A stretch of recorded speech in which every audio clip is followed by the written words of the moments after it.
RCF.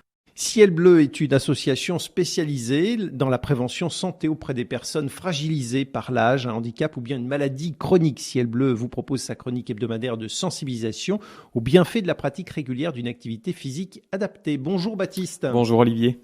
Alors ça y est, l'été est arrivé. C'est l'occasion pour bon nombre d'entre nous de profiter des beaux jours pour aller faire du sport ou bien de longues sorties en nature et pour ne pas avoir de mauvaises surprises. Vous nous expliquez, Baptiste, en quoi il est très important de bien s'hydrater, surtout lorsque les températures sont élevées. Et oui, et savez-vous Olivier combien de litres d'eau notre corps a besoin sur une journée pour répondre à ses besoins hydriques? Je dirais autour d'un litre, 1,5 litre. Alors vous y êtes presque. En réalité, c'est entre 2,5 litres et 3 litres d'eau par jour.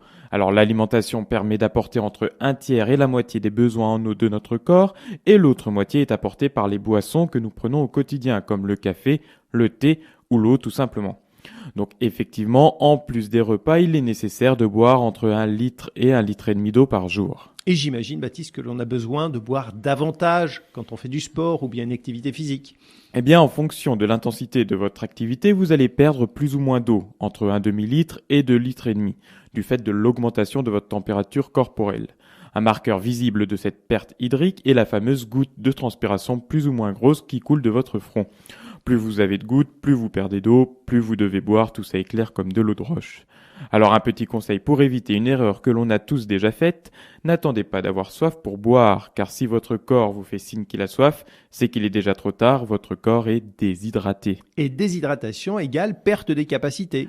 Perte des capacités musculaires et physiques, mais surtout, si vous attendez trop longtemps avant de vous hydrater, vous aurez une sensation de malaise et la sensation de soif se fera de plus en plus sentir. Donc, il faut boire même si on n'a pas soif. Et oui, et pour cela, il est conseillé de boire pendant l'effort toutes les 20 minutes, 1 à 2 verres d'eau, ce qui correspond à un volume de 100 à 200 millilitres. Il faut boire une eau de température ambiante, boire une eau trop froide provoque des crampes d'estomac ou des diarrhées, pas idéal quand on est en plein effort.